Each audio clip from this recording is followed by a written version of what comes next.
Hey everyone, so guys कैसे हैं आप सभी। ऐसा है आप सभी अच्छे होंगे, मस्त होंगे, स्वस्थ होंगे और जोर शोर से आप सबकी पढ़ाई चल रही होगी। सो गाइस आज से हम चरक संहिता का पहला अध्याय जो कि है दीर्घ जीवितीय अध्याय स्टार्ट करने जा रहे हैं। इस अध्याय को स्टार्ट करने से पहले मैं आपको चरक संहिता का ग्रंथ है इससे इंट्रोड्यूस कराऊंगा, ठीक है। तो चरक संहिता के ग्रंथ का इंट्रोडक्शन देखते हुए आज का हमारा जो चैप्टर है दीर्घ जीवितीय अध्याय इसे हम स्टार्ट करेंगे, ठीक है। तो चलिए टाइम को ज्यादा वेस्ट न करते हुए आज का हमारा जो टॉपिक है हम स्टार्ट करते हैं, ठीक है। तो अगर हम चरक संहिता की बात करें तो चरक संहिता आयुर्वेद का एक मुख्य ग्रंथ है। आयुर्वेद में दो ग्रंथ सबसे ज्यादा प्रचलित है, एक तो चरक संहिता और दूसरा क्या है, सुश्रुत संहिता। अगर हम सुश्रुत संहिता की बात करें तो सुश्रुत संहिता का ग्रंथ मुख्य रूप से शल्य चिकित्सा पर आधारित है। वही अगर हम चरक संहिता की बात करें तो चरक संहिता का ग्रंथ मुख्य रूप से किस पर आधारित है, काय चिकित्सा पर आधारित है। आयुर्वेद के टोटल 8 अंग है, काय, बाल, गृह, ऊर्ध्वांग, शल्य, दंष्ट्रा, जरा, वृषा, ठीक है। तो इन 8 अंग में से जो काय चिकित्सा है उसके लिए मुख्य ग्रंथ क्या है, चरक संहिता। और वही शल्य चिकित्सा की बात करें तो शल्य चिकित्सा के लिए मुख्य ग्रंथ क्या है, सुश्रुत संहिता, ठीक है। अगर हम चरक संहिता की बात करें, है ना, चरक संहिता की बात करते हैं तो यहाँ पर मैं आपको चरक संहिता के ग्रंथ के रिगार्डिंग कुछ बातें बताऊंगा जो कि आपको हमेशा याद होनी चाहिए, ठीक है। जैसे कि अगर हम चरक संहिता के उपदेष्टा की बात करें, है ना, चरक संहिता के ग्रंथ के उपदेष्टा की बात करें तो चरक संहिता के ग्रंथ के उपदेष्टा कौन है, चरक संहिता के उपदेष्टा कौन है, तो चरक संहिता के उपदेष्टा है पुनर्वसु आत्रेय, पुनर्वसु आत्रेय, ठीक है। यानी कि चरक संहिता का उपदेश किसने दिया था, तो पुनर्वसु आत्रेय ने दिया था, ठीक है। वही अगर हम चरक संहिता के तंत्रकर्ता की बात करें, तंत्रकर्ता का मतलब क्या होता है, तंत्रकर्ता का मतलब होता है राइटर, यानी कि चरक संहिता ग्रंथ किसने लिखा, तो तंत्रकर्ता कौन है, तंत्रकर्ता है अग्निवेश, ठीक है। इसीलिए चरक संहिता का जो ग्रंथ है जैसे हम अग्निवेश तंत्र भी कह देते हैं, ठीक है। वहीं अगर हम प्रतिसंस्कर्ता की बात करें, चरक संहिता ग्रंथ के प्रतिसंस्कर्ता कौन है, प्रतिसंस्कर्ता का मतलब क्या होता है, रिडेक्टर, इंग्लिश में क्या बोलते हैं इसे, रिडेक्टर या एडिटर, है ना, या एडिटर। यानी कि चरक संहिता के ग्रंथ में जितनी भी त्रुटियां थी तो उन त्रुटियों का संशोधन किसने किया, तो उसका संशोधन किसने किया है, महर्षि चरक ने, महर्षि चरक ने, है ना। और इतने अच्छे से महर्षि चरक ने इस ग्रंथ में संशोधन किया कि इस ग्रंथ का नाम उनके नाम से ही पड़ गया, है ना। मतलब लिखा किसने, अग्निवेश ने, है ना। पहले अग्निवेश तंत्र के नाम से इस ग्रंथ को जाना जाता था, लेकिन जब महर्षि चरक ने इसमें संशोधन किया तो इतने अच्छे से इस ग्रंथ को तैयार किया, इतने अच्छे से इन्होंने इसका संशोधन किया कि इस ग्रंथ का नाम ही चरक संहिता इनके नाम से पड़ गया, ठीक है। उसके बाद चरक संहिता के संपूरक कौन है, चरक संहिता के संपूरक कौन है, यानी कि फाइनल रूप से चरक संहिता ग्रंथ किसने दिया, तो इसमें किसका नाम आता है, इसमें नाम आता है दृढ़ बल का, ठीक है। तो ये कुछ बातें हैं जो कि आपको याद होनी चाहिए एमसीक्यू पॉइंट ऑफ व्यू से, ये मोस्ट इंपॉर्टेंट है, ठीक है। संस्कृत का जो आयुर्वेद इतिहास वाला पोर्शन है ना, जिसमें पेपर 2 में पूरे जो 20 एमसीक्यू है वो आयुर्वेद इतिहास से पूछे जाएंगे, तो वहां पर कहीं ना कहीं यहाँ से क्वेश्चन आएगा, ठीक है। तो उपदेष्टा कौन है, पुनर्वसु आत्रेय। तंत्रकर्ता कौन है, तंत्रकर्ता कौन है, तो अग्निवेश, है ना। प्रतिसंस्कर्ता यानी कि संशोधन किसने किया था चरक संहिता ग्रंथ में, महर्षि चरक ने किया था, और इतने अच्छे से उन्होंने इसमें संशोधन किया कि इनके नाम से ही इस ग्रंथ का नाम पड़ गया चरक संहिता, ठीक है। और संपूरक यानी कि फाइनल रूप से चरक संहिता ग्रंथ किसने दिया, दृढ़ बल ने दिया, ठीक है। तो ये कुछ बातें आपको याद होनी चाहिए, ठीक। चलिए चरक संहिता जो ग्रंथ है इसका जो संपूर्ण विषय है इसको 8 खंडों में बांटा, 8 सेक्शन में डिवाइड किया, है ना। तो इस प्रकार से चरक संहिता, है ना, चरक संहिता का जो ग्रंथ है इसमें टोटल कितने स्थान है, 8 स्थान है ना। और इन 8 स्थानों में टोटल कितने अध्याय है, 120 अध्याय है, ठीक है। तो चरक संहिता का जो पूरा ग्रंथ है ना, संपूर्ण जो विषय है इसको 8 खंडों में 8 सेक्शन में डिवाइड किया है ना, और इस सेक्शन को हम क्या बोल देते हैं, स्थान बोल देते हैं। ठीक है, तो इस तरह से चरक संहिता में टोटल कितने स्थान है, 8 स्थान है, और इन 8 स्थान में टोटल 120 अध्याय है। ठीक है, तो पहला स्थान कौन सा है, पहला स्थान कौन सा है, तो पहला स्थान है सूत्र स्थान, सूत्र स्थान है ना, और सूत्र स्थान में टोटल कितने अध्याय है, 30 अध्याय है ना। दूसरा स्थान है निदान स्थान, निदान स्थान है ना, और निदान स्थान में टोटल कितने अध्याय है, 8 अध्याय है। तीसरा स्थान क्या है, विमान स्थान, और विमान स्थान में टोटल कितने अध्याय है, 8 अध्याय है ना। चौथा अध्याय क्या है, चौथा स्थान कौन सा है, शारीर स्थान। ठीक है, और शारीर स्थान में टोटल कितने अध्याय है, 8 अध्याय है ना। पांचवा क्या है, इंद्रिय स्थान है ना, इंद्रिय स्थान, इंद्रिय स्थान। ठीक है, और इसमें टोटल कितने अध्याय है, इसमें इंद्रिय स्थान में टोटल 12 अध्याय है ना। छठा स्थान कौन सा है, चिकित्सा स्थान, और चिकित्सा स्थान में टोटल कितने अध्याय है, 30 अध्याय है ना। उसके बाद सातवां स्थान कल्प स्थान। ठीक है, और कल्प स्थान में टोटल कितने अध्याय है, 12 अध्याय है ना। और उसके बाद क्या हो जाएगा, सिद्धि स्थान है ना, सिद्धि स्थान, और सिद्धि स्थान में भी टोटल कितने अध्याय है, 12 अध्याय है। ठीक है, तो इस प्रकार से चरक संहिता का पूरा ग्रंथ जो है वो 8 स्थानों में डिवाइड है, और इन 8 स्थानों में टोटल 120 अध्याय है। कौन कौन से वो 8 स्थान है, सूत्र स्थान, निदान स्थान, विमान स्थान, शारीर स्थान और इंद्रिय स्थान। ठीक है, और ये जो 5 शुरुआत के स्थान है, कौन कौन से, सूत्र स्थान, निदान स्थान, विमान स्थान, शारीर स्थान और इंद्रिय स्थान, इन पांचों को मिलाकर क्या बोल दिया गया है, पूर्वार्ध बोल दिया गया है। क्या बोल दिया गया है, पूर्वार्ध बोला गया है ना। पूर्वार्ध, पूर्वार्ध का मतलब क्या होता है, फर्स्ट हाफ पार्ट ऑफ ग्रंथ है ना, फर्स्ट हाफ पार्ट ऑफ ग्रंथ है ना, यानी कि चरक संहिता का जो आधा भाग है इसे क्या बोल दिया है, पूर्वार्ध, और बाकी का आधा भाग जो कि क्या है, चिकित्सा स्थान, कल्प स्थान और सिद्धि स्थान, इसे क्या बोल दिया है, इसे उत्तरार्ध बोल दिया है। ठीक है, उत्तरार्ध। ठीक, तो इस प्रकार से टोटल इसमें 8 स्थान है, और इन 8 स्थान में टोटल 120 अध्याय है। ठीक है, हमारे सिलेबस में, फर्स्ट ईयर के सिलेबस में आपको सूत्र स्थान के शुरुआत के 12 अध्याय को पढ़ना है ना। चलिए, तो हम समझते हैं सूत्र स्थान क्या होता है ना। सबसे पहले हम समझते हैं सूत्र स्थान क्या होता है। ठीक है, तो सूत्र स्थान में आपको यह जो सूत्र दिखाई दे रहा है, सूत्र का मतलब क्या होता है, तो सूत्र के कई लक्षण है ना, सूत्र के कई लक्षण है। जैसे कि पहला लक्षण क्या है, कि जिसके द्वारा अल्प अक्षरों में अधिक बातें बताई जाती है उसे हम क्या कहते हैं, उसे हम सूत्र कहते हैं है ना।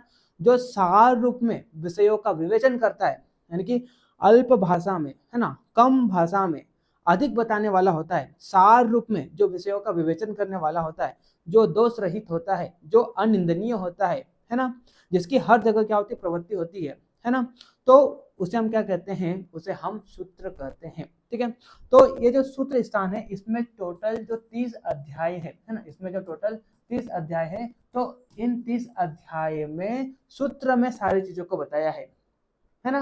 सार रूप पे जितने भी सार रूप में जितने भी विषय हैं सूत्र स्थान के, उन सभी को इन सूत्र स्थान में बताया है ना, यानी कि शॉर्ट में अधिक बातों को बताने की कोशिश की है सूत्र स्थान के जितने भी 30 अध्याय है उन सभी में है ना। तो क्या होता है सूत्र, सूत्र का मतलब होता है अल्प है ना, है ना, अल्प में जो क्या करे, अधिक बातों को बतलाने वाला होता है, उसे हम क्या कहते हैं, उसे हम सूत्र कहते हैं है ना। जो सार रूप में विषयों का विवेचन करने वाला होता है वो क्या कहलाता है, वो सूत्र कहलाता है। और ये कैसा होता है, दोष रहित होता है, ये कैसा होता है, अनिंदनीय होता है। ठीक है, तो इस प्रकार से ये सूत्र की क्या है, लक्षण है। ठीक है, सूत्र स्थान जो है आपका, इसमें टोटल 30 अध्याय है, और इन 30 अध्यायों को है ना, सूत्र स्थान की जो 30 अध्याय है, इन 30 अध्यायों को 7 चतुष्क है ना, 7 चतुष्क और 2 संग्रह अध्याय में बांट दिए हैं है ना। कौन कौन से 7 चतुष्क है, तो इसमें पहला चतुष्क क्या है, भेषज चतुष्क है ना, भेषज चतुष्क। ठीक है, और इस भेषज चतुष्क में शुरुआत के 4 अध्याय है सूत्र स्थान के। कौन कौन से? तो सूत्र स्थान 1, 2, 3 और 4, जिसमें पहला क्या है? दीर्घ जीवितम अध्याय। दूसरा क्या है? अपामार्ग तंडुलीय अध्याय। चौथा क्या है? आरगवदीय अध्याय। और तीसरा क्या है? आरगवदीय अध्याय। और चौथा क्या है? षड विरेचन षट अश्रितीय अध्याय। ठीक है।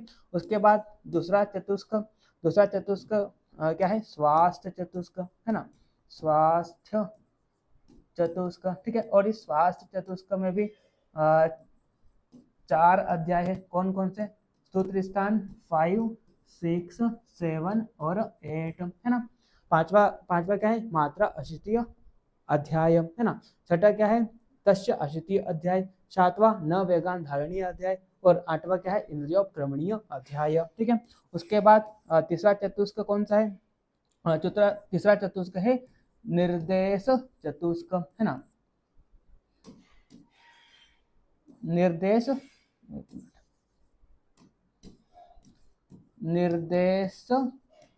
चतुष्क, है ना।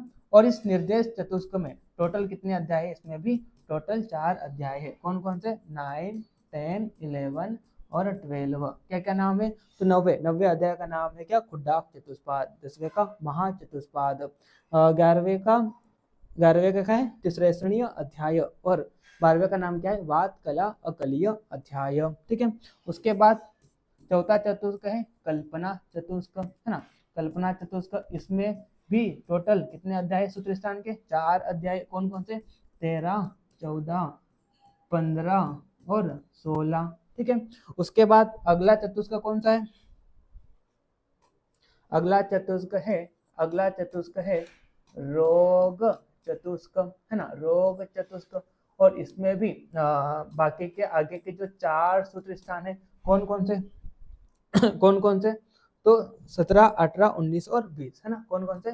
17, 18, 19 और 20 ये आ जाएंगे। ठीक है। उसके बाद रोग चतुष्क के बाद अगला चतुष्क कौन सा है? योजना चतुष्क, है ना, योजना चतुष्क। और योजना चतुष्क में भी टोटल 4 अध्याय है। कौन कौन से? सूत्र स्थान 21, 22, 23 और 24, है ना। और उसके बाद 7वां चतुष्क कौन सा है? अन्नपान चतुष्क, है ना, अन्नपान चतुष्क। और इस अन्नपान चतुष्क में भी 4 अध्याय है। कौन कौन से? तो सूत्र स्थान 25, 26, 27 और 28। ठीक है। बाकी के जो 29 और 30वां अध्याय है, ये क्या है? संग्रह, है ना, ये क्या है? संग्रह अध्याय है 2। ठीक है। इस प्रकार से टोटल जो 30 अध्याय है सूत्र स्थान के, इनको 7 चतुष्क और 2 संग्रह अध्याय में बांटा है। ठीक है। तो आपके सिलेबस में आपको भेषज चतुष्क, स्वास्थ्य चतुष्क, निर्देश चतुष्क और हाँ, ये 3 चतुष्क पढ़ना है ना। कौन कौन से? भेषज चतुष्क, स्वास्थ्य चतुष्क और निर्देश चतुष्क, यानी कि दीर्घ जीवितम अध्याय, दूसरा अपमार्ग तंडुलीय अध्याय, तीसरा आरगवदीय अध्याय, चौथा है षड विरेचन षट अशीतीय अध्याय, है ना। 5वां मात्रा अशीतीय अध्याय। 6ठा तस्य अशीतीय अध्याय, है ना। 7वां न वेगान धारणीय अध्याय, इंद्रियो क्रमणीय अध्याय, खुड्डाक चतुष्पाद अध्याय, महाचतुष्पाद अध्याय, फिर उसके बाद तिसरेश्रणीय अध्याय और वात कला अकलीय अध्याय। ठीक है। तो इस प्रकार से 12 अध्याय यानी कि भेषज चतुष्क, स्वास्थ्य चतुष्क और निर्देश चतुष्क, ये आपको बीएमएस फर्स्ट ईयर के सिलेबस में पढ़ना है। इसमें से आज का हमारा जो पहला अध्याय सूत्र स्थान 1 जो कि है दीर्घ जीवितम अध्याय, है ना, जो कि है दीर्घ जीवितम अध्याय, इसे हम आज के इस लेक्चर में स्टार्ट करने जा रहे हैं। ठीक है।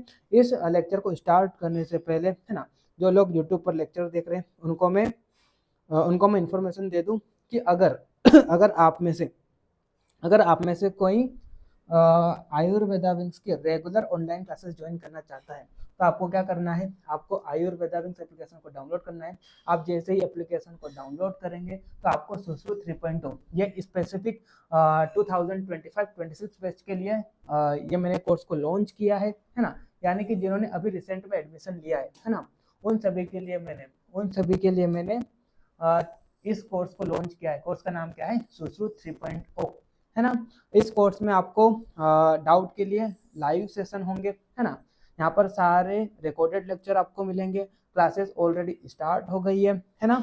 और लेक्चर के आपको नोट्स मिल जाएंगे और 24/7 मेरा आपको सपोर्ट सिस्टम मिलेगा। कैसे मिलेगा, तो मेरे नंबर आप सभी के पास रहेंगे, है ना। डिस्क्रिप्शन में भी आपको नंबर दिए गए हैं, तो अगर आप किसी प्रकार की कोई क्वेरी हो, है ना, पढ़ते वक्त किसी प्रकार का कोई डाउट था, आप मेरे को यहाँ पे कॉन्टेक्ट कर सकते हो, है ना। अभी इसके प्राइस 4499 है ना। अभी मैंने आप सभी के लिए, आप सभी के स्वागत में वेलकम ऑफर लगाया हुआ है। इसके लिए कूपन कोड है वेलकम 25। तो इस कूपन कोड को अप्लाई करने के बाद ये जो कोर्स का एक्चुअल प्राइस है इसमें से 50% ऑफ हो जाएगा, ठीक है। तो अगर आपने चेक नहीं किया है तो आप अभी आयुर्वेदा एप्लीकेशन को डाउनलोड कीजिए और कोर्स में इनरोल कीजिए, ठीक है। चलिए, तो टाइम को ज़्यादा वेस्ट न करते हुए आज का हमारा जो टॉपिक है हम स्टार्ट करते हैं, ठीक है।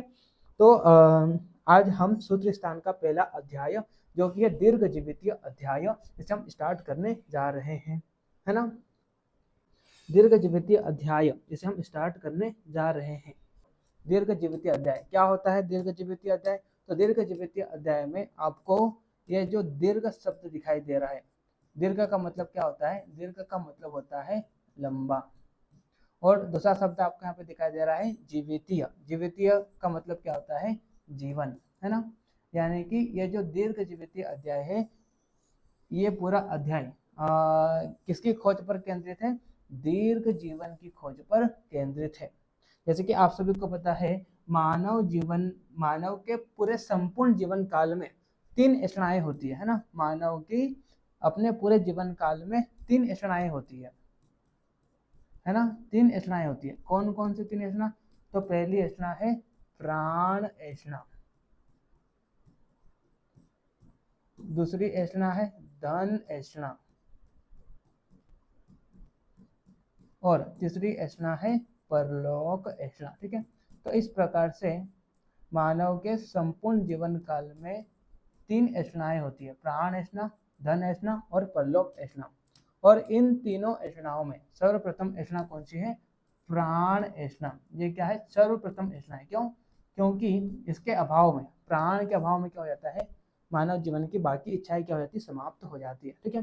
तो इसीलिए दीर्घ जीवन की इच्छा रखते हुए अग्निवेश आदि शिष्य भगवान आत्रेय से आयुर्वेद का उपदेश लेने गए, है ना। और भगवान आत्रेय ने भी दीर्घ जीवन को ध्यान में रखते हुए आयुर्वेद के उपदेश देने में सबसे पहले किसका उपदेश दिया?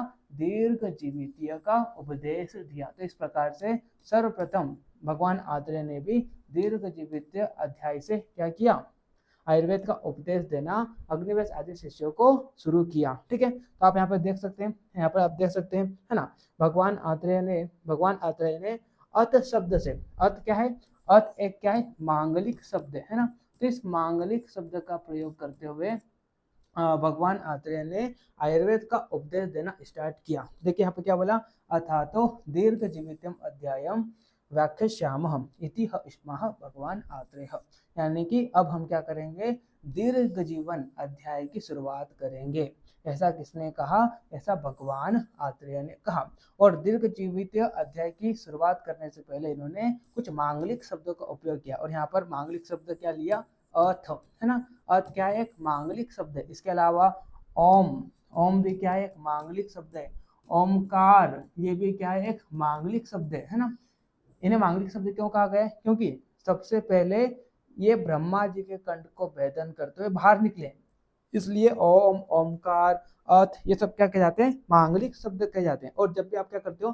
किसी कार्य की शुरुआत करते हो और शुरुआत करने से पहले अगर आप इस तरह से मांगलिक शब्द का प्रयोग करते हो तो आपका कार्य क्या होता है? सफल होता है, ठीक है। तो इसी प्रकार से जब भगवान आत्रेय अग्निवेश आदि शिष्यों को आयुर्वेद का उपदेश देना शुरुआत किया, है ना, तो इन्होंने अत इस प्रकार से मांगलिक शब्द का प्रयोग करते हुए इन्होंने ये बोला कि अब हम क्या करेंगे? दीर्घ जीवितम अध्याय की व्याख्या करेंगे, है ना। और मैंने आपको बता दिया कि सबसे पहले इस अध्याय की शुरुआत क्यों कर रहे हैं। क्यों? क्योंकि मानव जीवन की टोटल कितनी इच्छाएं होती? 3 इच्छाएं, प्राण ऐषणा, धन ऐषणा और परलोक ऐषणा, जिसमें से प्रथम ऐषणा कौन सी है? प्राण ऐषणा। और इसके अभाव में क्या हो जाता है?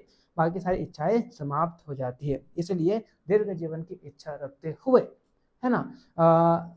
अग्निवेश आदि शिष्य भगवान आत्रेय से आयुर्वेद का उपदेश लेने गए और दीर्घ जीवन को ध्यान में रखते हुए भगवान आत्रेय ने क्या किया, सबसे पहले दीर्घ जीवितम अध्याय की शुरुआत करी। ठीक है, चलिए फिर आगे बढ़ते हैं, है ना। ठीक है, तो सबसे पहले भगवान आत्रेय ने ये बताया कि आयुर्वेद का अवतरण कैसे हुआ, है ना, आयुर्वेद का ओरिजिन कैसे हुआ, इसके बारे में यहाँ पर बताया। ठीक है, तो यहाँ पर श्लोक दिया गया है, ये श्लोक मोस्ट इम्पोर्टेंट है ना। और ये जो टॉपिक है जो मैं आपको आज पढ़ाने जा रहा हूँ, ये भी इम्पोर्टेंट टॉपिक है ना। बार बार पिछले साल के पेपर को मैंने एनालिसिस किया तो मैंने देखा कि बार बार ये क्वेश्चन पूछा गया है कि चरक के अनुसार ओरिजिन ऑफ आयुर्वेद इसको एक्सप्लेन कीजिए, है ना, या महर्षि चरक के अनुसार आयुर्वेद अवतरण को समझाइए। तो इस तरह से यहाँ पे बार बार क्वेश्चन पूछा गया है ना, इसलिए ये टॉपिक इंपॉर्टेंट है ना। तो आपको जब मान लो ये क्वेश्चन पूछता है तो ये श्लोक को भी आपको यहाँ पे लिखना है। ठीक है, तो यहाँ पे क्या बोला, श्लोक को देखिए यहाँ पे,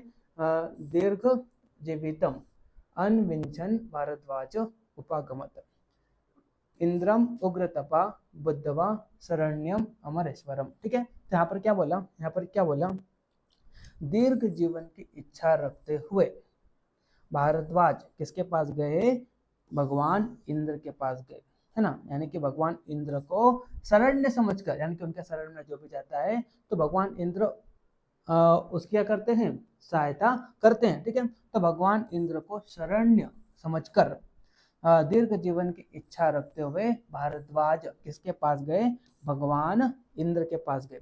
और यहाँ पर भारद्वाज के लिए विशेषण का उपयोग किया गया है, यानी कि भारद्वाज क्या है, उग्र तपा, यानी कि भारद्वाज जो है वो क्या है, एक महान तपस्वी है ना। इस प्रकार से भारद्वाज के लिए यहाँ पर एक विशेषण का उपयोग किया गया है, यानी कि भारद्वाज क्या है, एक महान तपस्वी है ना। तो महान तपस्वी भारद्वाज दीर्घ जीवन की इच्छा रखते हुए भगवान इंद्र को शरण समझ के उनके पास गए, है ना। महान तपस्वी का यहाँ पर तात्पर्य क्या है, महान तपस्वी का तात्पर्य है कि देखिए, दीर्घ जीवन की इच्छा करने से ही कुछ नहीं होगा। दीर्घ जीवन की इच्छा अगर आप रख रहे हैं और अगर आप चाहते हैं कि मैं लंबे समय तक जीऊं, तो उसके लिए आपको क्या करना पड़ेगा, महान तप करना पड़ेगा। आयुर्वेद के उपदेशों का आपको पालन करना पड़ेगा, जैसे कि दिनचर्या का पालन करना पड़ेगा। आयुर्वेद में जिस प्रकार से आहार विहार बताया गया है तो ऋतु के अनुसार आपको उसी आहार विहार को लेना पड़ेगा। आयुर्वेद में जो भी नैतिक सिद्धांत का पालन करने को बताया गया है तो उन नैतिक सिद्धांतों का आपको पालन करना पड़ेगा, है ना। तो दीर्घ जीवन ऐसे आपको प्राप्त नहीं हो जाएगा, दीर्घ जीवन के लिए आपको महान तप करना पड़ेगा। और क्योंकि भारद्वाज क्या थे, एक महान तपस्वी थे, है ना। तपस्वी का मतलब यहाँ पर ये है कि आयुर्वेद में जो भी उपदेश दिए गए हैं तो उन उपदेशों को पालन करने के लिए भारद्वाज क्या है, समर्थ है ना। तो इसीलिए महान तपस्वी है वो, क्या है, महान तपस्वी है। यानी कि जब वो आयुर्वेद का उपदेश लेने जाएंगे तो जो भी वो उपदेश लेंगे तो उसका क्या करेंगे, वो उसका क्या करेंगे, ठीक ठीक उसी प्रकार से पालन करेंगे, है ना। तो इस प्रकार से यहाँ पे भारद्वाज के लिए एक महान तपस्वी, इसकी विशेषण का उपयोग करते हुए यहाँ पर ये बोला कि दीर्घ जीवन की इच्छा रखते हुए भारद्वाज इंद्र को शरण्य समझकर उनके पास गए, है ना।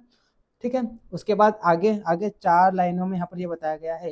देखो, भारद्वाज तो किसके पास गए थे, इंद्र के पास गए थे, लेकिन इंद्र के पास आयुर्वेद का उपदेश कैसे आया इसके बारे में आगे यहाँ पर बताया है। यहाँ पर क्या बोला, ब्रह्मणा ही यथा प्रोक्तम आयुर्वेदम प्रजापति, यानी कि ब्रह्मा जी ने जिस प्रकार से आयुर्वेद का उपदेश किया था ठीक ठीक उसी प्रकार से प्रजापति ने, ठीक ठीक उसी प्रकार से सर्वप्रथम दक्ष प्रजापति ने ब्रह्मा जी से क्या किया, आयुर्वेद के उपदेश को ग्रहण किया, है ना।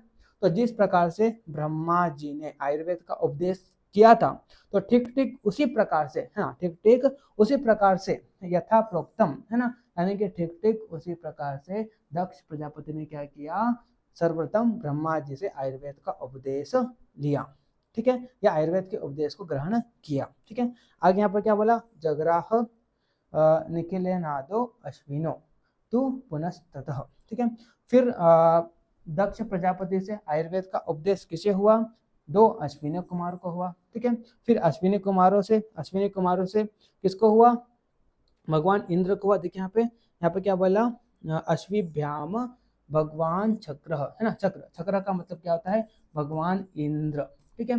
तो फिर दक्ष प्रजापति से अश्विनी कुमार, अश्विनी कुमारों से फिर आयुर्वेद का ज्ञान किसको हुआ, भगवान इंद्र को हुआ। तो इस प्रकार से भगवान इंद्र के पास क्या आया, आयुर्वेद का ज्ञान आया, है ना। तो सबसे पहले क्या किया, ब्रह्मा जी ने जिस प्रकार से आयुर्वेद का उपदेश किया था, ठीक ठीक उसी प्रकार से दक्ष प्रजापति ने आयुर्वेद के उपदेश को ग्रहण किया। दक्ष प्रजापति से फिर अश्विनी कुमारों को, है ना, अश्विनी कुमारों से फिर आयुर्वेद का उपदेश किसने लिया, भगवान इंद्र ने लिया, ठीक है।